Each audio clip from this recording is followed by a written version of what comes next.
Salut Léo. Tu as l'air en pleine forme aujourd'hui. Salut Andrea. Oui, je me sens super bien. Ce matin, j'ai pris le temps de faire une petite marche, et l'air frais m'a vraiment réveillé. Quelle bonne idée. Moi, j'ai découvert une boisson japonaise assez spéciale récemment, ça s'appelle l'amazake. Tu connais? L'amazake? J'ai déjà entendu le mot, mais je ne sais pas trop ce que c'est. Ça ressemble au saké. Pas exactement. Le nom peut prêter à confusion, mais c'est souvent sans alcool et beaucoup plus doux. C'est une boisson traditionnelle fermentée. Donc ce n'est pas du tout une boisson alcoolisée malgré son nom.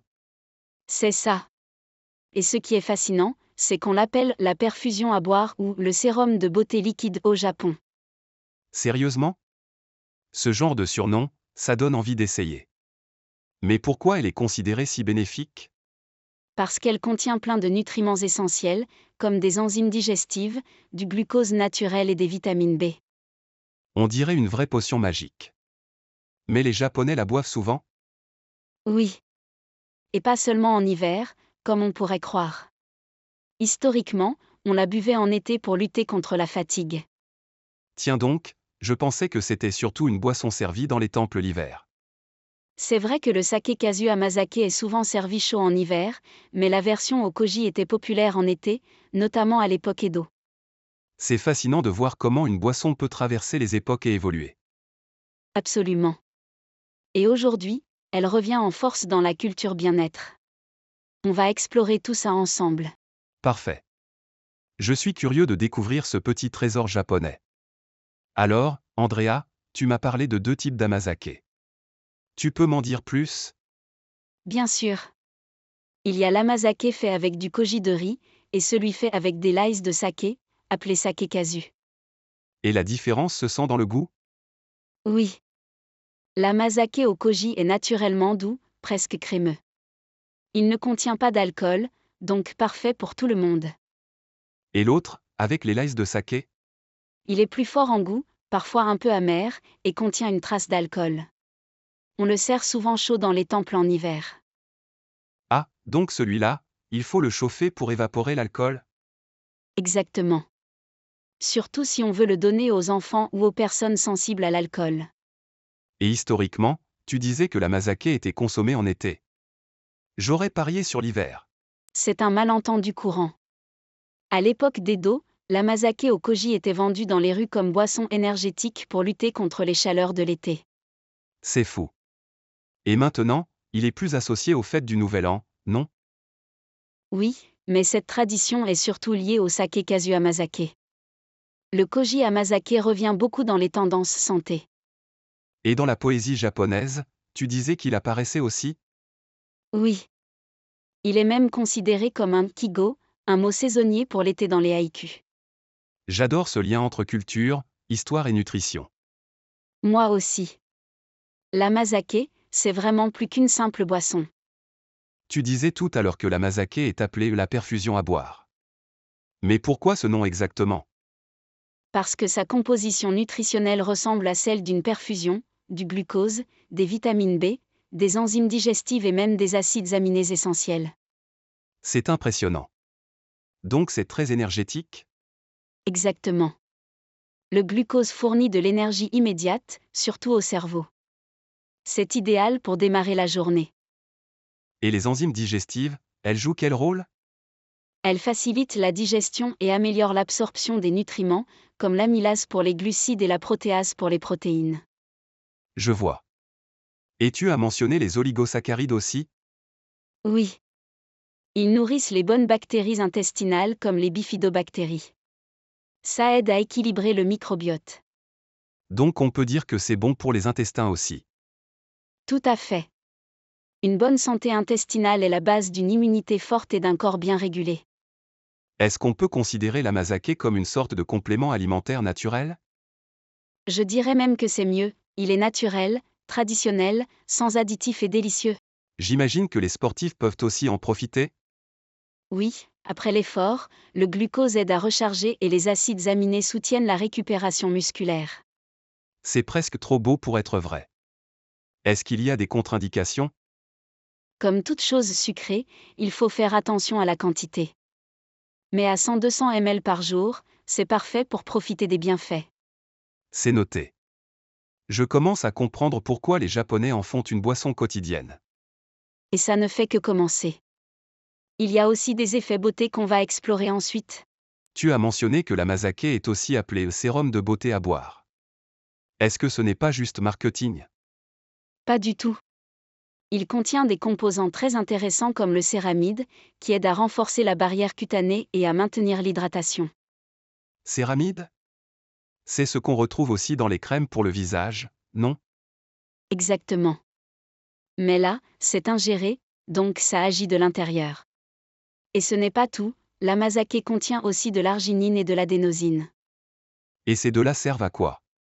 L'arginine améliore la circulation sanguine, et l'adénosine stimule le renouvellement cellulaire. Résultat, une peau plus fraîche et plus lumineuse. Waouh! Et est-ce que ça aide aussi à prévenir les rides? Oui. Grâce à son effet hydratant et régénérant, l'amazake peut lisser la peau et améliorer son élasticité. C'est génial. Et tu penses qu'il y a un lien entre les intestins et la peau aussi? Tout à fait. On appelle ça l'axe intestin-peau. Un microbiote équilibré se reflète sur l'état de la peau. Et comme l'amazake est de la flore intestinale, c'est doublement utile. Exactement. Il agit de l'intérieur pour donner des résultats visibles à l'extérieur. Et les vitamines B, elles ont un rôle dans tout ça? Oui. B2 et B6 sont excellentes pour la régénération cellulaire, la santé des cheveux et la régulation hormonale. Elles aident aussi à prévenir l'acné. Donc une consommation régulière d'amazake peut améliorer la peau, les cheveux, et même l'humeur? C'est tout à fait possible. Beaucoup de gens ressentent un effet global de mieux-être au bout de quelques semaines. C'est un soin beauté holistique, en fait. Exactement. Et le mieux, c'est qu'il est naturel et agréable à boire. D'accord, donc on sait que l'amazake est bon pour la santé et la beauté, mais quand est-ce qu'il vaut mieux le boire? Bonne question. Le timing joue un rôle important. Par exemple, le matin, c'est excellent pour réveiller le cerveau grâce au glucose naturel. Donc c'est comme une alternative au café? Exactement. Sauf que l'amazake ne provoque pas de nervosité, et il nourrit en même temps le corps. Et l'après-midi? Quand on commence à fatiguer. Parfait aussi. Il peut aider à restaurer l'énergie sans faire monter le sucre brutalement. Et le soir, ce n'est pas trop sucré? En petite quantité, ça peut même favoriser la détente. Surtout si on le boit tiède, ça aide à mieux dormir. C'est surprenant. Je ne pensais pas qu'une boisson pouvait s'adapter à tous les moments de la journée. C'est justement sa magie. Et selon la température, les effets changent aussi, tiède pour activer la digestion, froid pour calmer l'estomac. Y a-t-il une quantité recommandée? Oui, autour de 100 à 200 ml par jour. Suffisamment pour bénéficier des nutriments sans excès de sucre. Tu m'as dit qu'on pouvait le cuisiner aussi. Tu as des exemples? Bien sûr. En smoothie, avec du lait végétal et des fruits. Ou mélanger dans du yaourt nature, avec des graines ou du granola. Et dans des plats salés?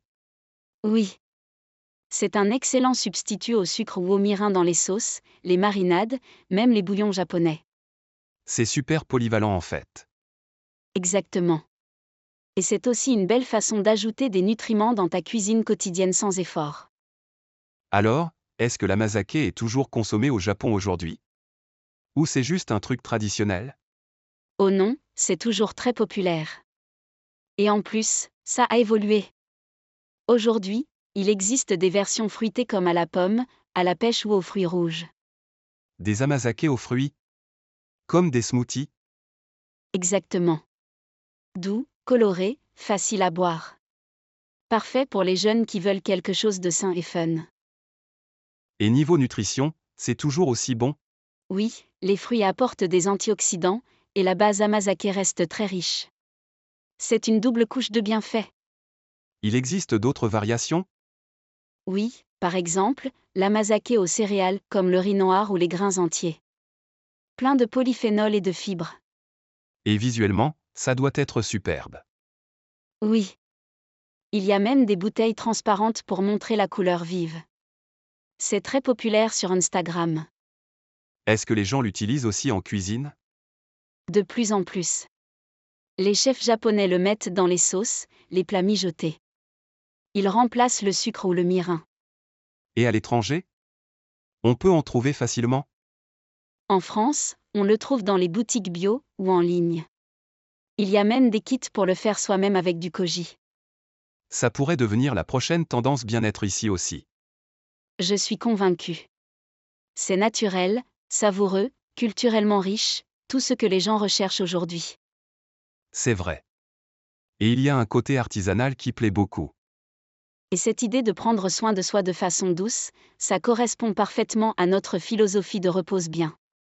Franchement, Andrea, je ne pensais pas que l'amazake cachait autant de choses. Moi aussi j'ai été surprise. Plus on creuse, plus on découvre ses bienfaits et sa richesse culturelle. Il est nutritif, bon pour la peau, digeste, et en plus, il a une histoire profonde. Et il est accessible à tout le monde.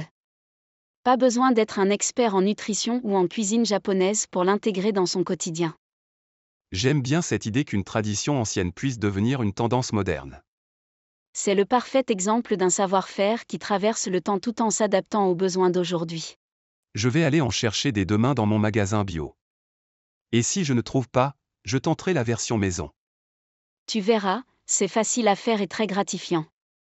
Et les kits de fermentation sont de plus en plus populaires. Je pense aussi que c'est une bonne occasion d'explorer un aspect de la culture japonaise de façon concrète. Et respectueuse. En savourant l'amazake, on honore les pratiques traditionnelles et en même temps, on prend soin de soi. Ça donne envie de découvrir encore plus de boissons ou recettes bien-être venues du Japon. On pourra faire un épisode spécial sur le miso ou le shiso, par exemple. Bonne idée. En tout cas, je retiens que l'amazake est bien plus qu'une boisson. C'est une expérience. Et un petit geste quotidien pour s'honorer soi-même.